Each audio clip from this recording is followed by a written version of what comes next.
ಗವಿಗಂಗಾಧರೇಶ್ವರ ದೇವಸ್ಥಾನದಲ್ಲಿ ವಿಶೇಷವಾಗಿ ಮಹಾಶಿವರಾತ್ರಿ ಹಬ್ಬವನ್ನು ಆಚರಿಸಲಾಗಿದೆ. ಈಗಾಗಲೇ ಗವಿಗಂಗಾಧರೇಶ್ವರಿಗೆ ವಿಶೇಷವಾದಂತಹ ಅಭಿಷೇಕ, ಪೂಜೆ, ಕೈಂಕರ್ಯಗಳನ್ನು ಮಾಡಲಾಗಿದೆ. ರಾತ್ರಿ ಇಡೀ ಉಪವಾಸ ಜಾಗರಣೆಯಲ್ಲಿ ಭಕ್ತರಿದ್ದಾರೆ. ದೇವಸ್ಥಾನದಲ್ಲಿ ಶಿವಲಿಂಗಕ್ಕೆ ರುದ್ರಾಭಿಷೇಕವನ್ನು ಮಾಡಲಾಗಿದೆ. ವಿವಿಧ ಹೂಗಳಿಂದ ಶಿವನಿಗೆ ಅಲಂಕಾರವನ್ನು ಮಾಡಲಾಗಿದೆ. ದೇವರ ದರ್ಶನಕ್ಕೆ ಸರತಿ ಸಾಲಿನಲ್ಲಿ ಭಕ್ತರು ನಿಂತು ಆ ಭಗವಂತನ ಶಿವನ ದರ್ಶನವನ್ನು ಪಡೆದುಕೊಳ್ತಾ ಇದ್ದಾರೆ. ಇನ್ನು ಶಿವನಿಗೆ ಇಷ್ಟವಾದಂಥ ಬಿಲ್ವಪತ್ರೆ ಶಿವರಾತ್ರಿಯಲ್ಲಿ ಬಳಕೆ ಮಾಡಲಾಗತ್ತೆ. ಬಿಲ್ವಪತ್ರೆಯಿಂದ ಕೂಡ ಅಲಂಕಾರವನ್ನು ಮಾಡಲಾಗಿದೆ. ಬೆಳಗ್ಗೆಯಿಂದಲೇ ದೇವಸ್ಥಾನಕ್ಕೆ ಭಕ್ತಾದಿಗಳು ಬರ್ತಾ ಇದ್ದಾರೆ. ಸರತಿ ಸಾಲಿನಲ್ಲಿ ನಿಂತು ಭಗವಂತನ ದರ್ಶನವನ್ನು ಭಕ್ತಾದಿಗಳು ಪಡೆದುಕೊಳ್ತಿದ್ದಾರೆ.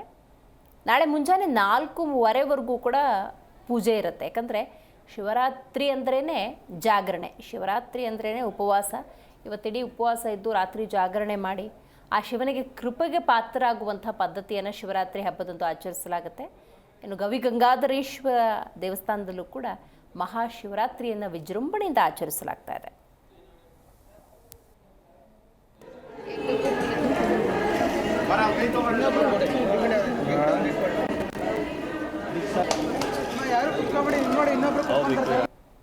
ನಾಡಿನಾದ್ಯಂತ ಮಹಾಶಿವರಾತ್ರಿ ಹಬ್ಬದ ಹಿನ್ನೆಲೆಯಲ್ಲಿ ಪೂಜಾ ಕೈಂಕರ್ಯಗಳು ನಡೀತಾ ಇದ್ದಾವೆ. ಇನ್ನು ಗವಿಗಂಗಾಧರೇಶ್ವರ ದೇಗುಲದಲ್ಲಿ ವಿಶೇಷ ರುದ್ರಾಭಿಷೇಕ ಸೇರಿದಂತೆ ಪೂಜಾ ಕೈಂಕರ್ಯಗಳನ್ನು ಮಾಡಲಾಗಿದೆ. ಬೆಳಗ್ಗಿನಿಂದಲೇ ಭಕ್ತಾದಿಗಳು ಸರತಿ ಸಾಲಿನಲ್ಲಿ ನಿಂತು ಆ ಶಿವನ ಕೃಪೆಗೆ ಪಾತ್ರರಾಗೋದಕ್ಕೆ ಬರ್ತಾ ಇದ್ದಾರೆ. ಈ ಕುರಿತಂತೆ ನಮ್ಮ ಪ್ರತಿನಿಧಿ ಭವ್ಯ ಸಮಗ್ರ ವರದಿಯನ್ನು ಮಾಡಿದ್ದಾರೆ. ಬನ್ನಿ ನೋಡೋಣ.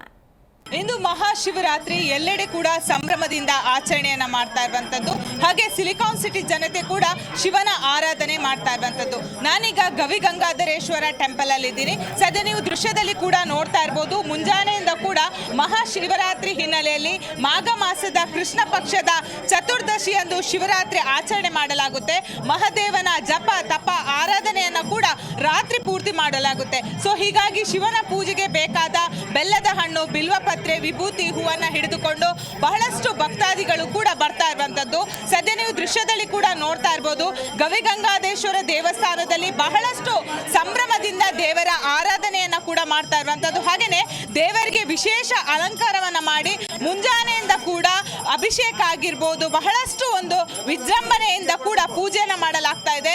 ಸದ್ಯ ನೀವು ದೃಶ್ಯದಲ್ಲಿ ಕೂಡ ನೋಡ್ತಾ ಇರಬಹುದು. ಅರ್ಚಕರು ಯಾವ ರೀತಿ ಶಿವಲಿಂಗಕ್ಕೆ ವಿಶೇಷ ಪೂಜೆಯನ್ನ ಮಾಡ್ತಾ ಇದ್ದಾರೆ ಅಂತ. ಹಬ್ಬದ ಖುಷಿಯಲ್ಲಿ ಬಹಳಷ್ಟು ಜನ ಕೂಡ ಬಂದು ದೇವರ ದರ್ಶನವನ್ನ ಮಾಡ್ತಾ ಇದ್ದಾರೆ. ಸೊ ಬೆಳಗ್ಗೆಯಿಂದ ಕೂಡ ಪೂಜೆ ಆರಂಭವಾಗಿದೆ. ಇವತ್ತು ಜಾಗರಣೆ ಕೂಡ ಇರುತ್ತೆ. ಈ ಸಂದರ್ಭದಲ್ಲಿ ಬಹಳಷ್ಟು ಜನ ದೇವರ ನಾಮಸ್ಮರಣೆಯನ್ನ ಮಾಡ್ತಾರೆ. ಹಾಗೇನೆ ನೀವು ದೃಶ್ಯದಲ್ಲಿ ನೋಡ್ತಾ ಇರ್ಬೋದು, ಪೂಜೆಗಳು ಕೂಡ ನಡೀತಾ ಇರುವಂತದ್ದು. ಸೊ ಭಕ್ತರಿಗೆ ಯಾವುದೇ ರೀತಿಯಾದಂತಹ ತೊಂದರೆ ಆಗಬಾರ್ದು ಅನ್ನೋ ನಿಟ್ಟಿನಲ್ಲಿ ಈಗಾಗಲೇ ಗವಿಗಂಗಾಧರೇಶ್ವರ ದೇವಸ್ಥಾನದಲ್ಲಿ ಬಹಳಷ್ಟು ವ್ಯವಸ್ಥೆಗಳನ್ನ ಕೂಡ ಮಾಡಿರುವಂತದ್ದು. ಸದ್ಯ ನೀವು ದೃಶ್ಯದಲ್ಲಿ ಏನು ನೋಡ್ತಾ ಇದ್ದೀರಾ, ಮುಂಜಾನೆಯಿಂದ ಕೂಡ ಸರತಿ ಸಾಲಿನಲ್ಲಿ ಬಂದು ದೇವರ ದರ್ಶನವನ್ನ ಪಡಿತಾ ಇದ್ದಾರೆ. ಸೊ ಇವತ್ತು ಯಾವ ರೀತಿಯಾದಂತಹ ಪೂಜೆ ಇರುತ್ತೆ, ಹಾಗೇನೆ ದೇವರ ದರ್ಶನ ಎಷ್ಟು ಗಂಟೆವರೆಗೆ ಇರುತ್ತೆ, ರಾತ್ರಿ ಜಾಗರಣೆ ಯಾವ ರೀತಿ ಮಾಡಲಾಗುತ್ತೆ, ಈ ಎಲ್ಲ ವಿಶೇಷತೆ ಬಗ್ಗೆ ಇಲ್ಲಿರುವಂತಹ ಅರ್ಚಕರಾದಂತಹ ಸೋಮಶೇಖರ್ ದೀಕ್ಷಿತ್ ಅವರ ಬಳಿ ನಾನು ಮಾತಾಡ್ಸ್ಕೊಂಡು ಹೋಗ್ತೀನಿ. ಬನ್ನಿ, ಅವರೇ ಇಲ್ಲಿ ಇದ್ದಾರೆ. ಸರ್, ಗವಿಗಂಗಾಧರೇಶ್ವರ ದೇವಸ್ಥಾನ ಅಂದ್ರೆ ಸಿಲಿಕಾನ್ ಸಿಟಿಯಲ್ಲಿರುವಂತಹ ಬಹುತೇಕ ಜನ ಬಂದು ಇಲ್ಲಿ ಒಂದು ಪೂಜೆಯನ್ನ ಮಾಡ್ತಾರೆ. ಅದರಲ್ಲೂ ಕೂಡ ಶಿವರಾತ್ರಿ ಅಂದ್ರೆ ಬಹಳಷ್ಟು ಆರಾಧನೆ ಮಾಡುವಂಥದ್ದು. ಏನು ಹೇಳ್ತೀರಾ ಸರ್, ಇವತ್ತು ಏನು ವಿಶೇಷತೆ ಇದೆ? ಈ ವರ್ಷದ ಶಿವರಾತ್ರಿ ಬಹಳ ವಿಶೇಷವಾದ ಶಿವರಾತ್ರಿ. 144 ವರ್ಷಗಳ ನಂತರ ಬಂದಿರುವಂತಹ ಪ್ರಯಾಗದಲ್ಲಿ ಏನು ತ್ರಿವೇಣಿ ಸಂಗಮದಲ್ಲಿ ಕೋಟ್ಯಾಂತರ ಜನ ಸ್ನಾನ ಮಾಡಿ ಆ ಪುಣ್ಯವನ್ನು ಸಂಪಾದನೆ ಮಾಡಿದ್ದಾರೆ. ಅಂಥ ವಿಶೇಷದ ಕಡೆಯ ದಿನ ಈ ಶಿವರಾತ್ರಿ. ಇವತ್ತು ಗಂಗಾಧರೇಶ್ವರ ಏನು ಗಂಗಾ ನದಿ, ನರ್ಮದಾ ನದಿ, ಸರಸ್ವತಿ ನದಿ ಸಂಗಮ ಏನಿದೆ, ಆ 3 ಸಂಗಮದ ತೀರ್ಥದ ಉದ್ಭವ ಕಾಲವೇ ಈ ಗಂಗಾಧರೇಶ್ವರ ಅಂತೇಳಿ. ಗಂಗೆಯನ್ನು ಶಿವನಲ್ಲಿ ದರ್ಶಿಸಿ ಗವಿಯಲ್ಲಿ ಕೂತಿರುವಂಥ ಗಂಗಾಧರೇಶ್ವರನನ್ನು ಶಿವರಾತ್ರಿಯ ದಿನ ಏನು ದರ್ಶನ ಭಾಗ್ಯವನ್ನು ಮಾಡ್ತೀವಿ, ಆ ದರ್ಶನ ಭಾಗ್ಯದಿಂದ ಪ್ರಯಾಗ ತೀರ್ಥದಲ್ಲಿ ಸ್ನಾನ ಮಾಡಿದಷ್ಟು ಪುಣ್ಯ ಲಭ್ಯವಾಗುತ್ತೆ ಅಂತ ವಿಶೇಷವಾಗಿದೆ. ಈ ಶಿವರಾತ್ರಿ ದಿನ ಆ ಗಂಗಾಧರೇಶ್ವರನ ದರ್ಶನ ಮಾಡಿ ಅವನ ಸನ್ನಿಧಾನದಲ್ಲಿ ಜಾಗರಣೆಯನ್ನು ಮಾಡಿ ಆ ಶಿವನಾಮ ಸಂಕೀರ್ತನವನ್ನು ಮಾಡೋದ್ರಿಂದ ಶಿವರಾತ್ರಿಯ ವಿಶೇಷವಾದ ಪುಣ್ಯ ಸಿಗುತ್ತೆ ಅಂತ ಹೇಳ್ಬೋದು. ಸರ್, ಇವತ್ತು ದೇವಸ್ಥಾನದಲ್ಲಿ ಯಾವ ರೀತಿಯಾದಂತಹ ಪೂಜೆ ಎಷ್ಟು ಗಂಟೆ ಶುರು ಆಯಿತು, ರಾತ್ರಿ ಎಷ್ಟು ಗಂಟೆ ತನಕ ಇರುತ್ತೆ, ಜಾಗರಣೆ ಯಾವ ರೀತಿ ಮಾಡಲಾಗುತ್ತೆ ಸರ್? ಈಗ ಬೆಳಗಿನ ಜಾವ 4 ಗಂಟೆಗೆ ನಾವು ಅಭಿಷೇಕ ಶುರು ಮಾಡಿದ್ದೀವಿ. ನಾಳೆ ಬೆಳಗ್ಗಿನ ಜಾವ 4:15 ಗಂಟೆಗೆ 4ನೇ ಯಾಮದ ವಿಶೇಷವಾದ ಅಭಿಷೇಕವನ್ನು ಮಾಡಿ ಆಮೇಲೆ ವಿಶೇಷವಾಗಿ ಅಲಂಕಾರ ಮಾಡ್ತೀವಿ. ಅಲಂಕಾರದ ದರ್ಶನ 12 ಗಂಟೆವರೆಗೂ ಇರುತ್ತೆ. ಭಕ್ತಾದಿಗಳೆಲ್ಲ ಇವತ್ತಿಂದ ನಾಳೆ 12 ಗಂಟೆವರೆಗೂ ಏನು ಶಿವನ ದರ್ಶನ ಮಾಡ್ತಾರೋ ಆ ಶಿವರಾತ್ರಿಯ ಪುಣ್ಯ ವಿಶೇಷ ದೊರಕುತ್ತೆ. ದೇವರಿಗೆ ವಿಶೇಷವಾಗಿ ಪೂಜೆ ಯಾವುದನ್ನು ಮಾಡಲಾಗುತ್ತೆ, ಹಾಗೆಯೇ ಶಿವನಿಗೆ ಯಾವುದು ಇಷ್ಟ ಸರ್? ಇವತ್ತು ಸಾಮಾನ್ಯವಾಗಿ ಕ್ಷೀರ, ಹಾಲು ಮತ್ತು ಪಂಚಾಮೃತ, ರುದ್ರ ಜಪ ಇದು ಇವತ್ತು ಬಹಳ ವಿಶೇಷವಾಗಿ, ಅದರ ಜೊತೆಯಲ್ಲಿ ಬೆಲ್ಲವನ್ನು ಸ್ವಾಮಿಗೆ ಅರ್ಪಣೆ ಮಾಡೋದ್ರಿಂದ ಬಹಳ ವಿಶೇಷವಾದ ಪುಣ್ಯ ಕೂಡ ಸಿಗುತ್ತೆ ಅಂತೇಳಿ. ನೋಡಿದ್ರಲ್ಲ, ನಾಳೆ ಬೆಳಿಗ್ಗೆ 4:30 ಸುಮಾರುವರೆಗೆ ಕೂಡ ಇಲ್ಲಿ ಒಂದು ಬಹಳಷ್ಟು ವಿಶೇಷವಾದ ಪೂಜೆಗಳು ಕೂಡ ನಡೆಯುತ್ತೆ. ಸೊ ಈ ಸಂದರ್ಭದಲ್ಲಿ ಭಕ್ತರು ಕೂಡ ಬಂದು ಇಲ್ಲಿ ಬಹಳಷ್ಟು ಅಂದರೆ ದೇವರ ದರ್ಶನವನ್ನು ಕೂಡ ಮಾಡ್ಬೋದು. ಸೊ ಅದಕ್ಕೆ ಬೇಕಾದಂತಹ ವ್ಯವಸ್ಥೆಯನ್ನು ಕೂಡ ಮಾಡಲಾಗಿದೆ. ಸೊ ಸದ್ಯ ಬಹಳಷ್ಟು ಭಕ್ತರು ಕೂಡ ದೇವಸ್ಥಾನಕ್ಕೆ ಬಂದು ದೇವರ ದರ್ಶನವನ್ನು ಕೂಡ ಮಾಡ್ತಾ ಇರುವಂಥದ್ದು. ಬೆಂಗಳೂರಿನಿಂದ ಕ್ಯಾಮ್ರಾ ಪರ್ಸನ್ ವಿನೋದ್ ಜೊತೆ Bhavya Sunil, Zee Kannada news. Zee Kannada news ಈಗ ನಿಮ್ಮ ಮನೆಯಲ್ಲೇ ನೋಡಿ, ಎಲ್ಲ ಕೇಬಲ್ಗಳಲ್ಲಿ ಈಗ ಲಭ್ಯ.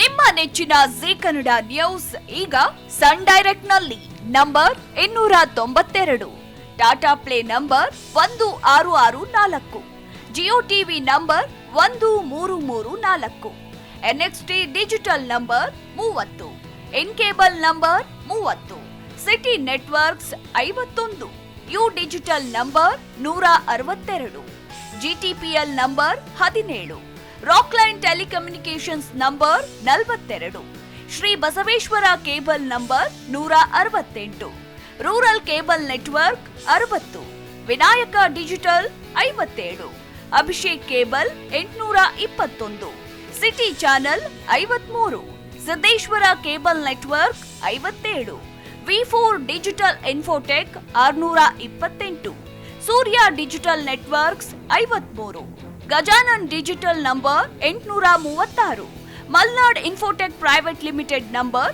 56, metrocast number 830, victory digital number 167ರಲ್ಲಿ ನೋಡಿ ಆನಂದಿಸಿ.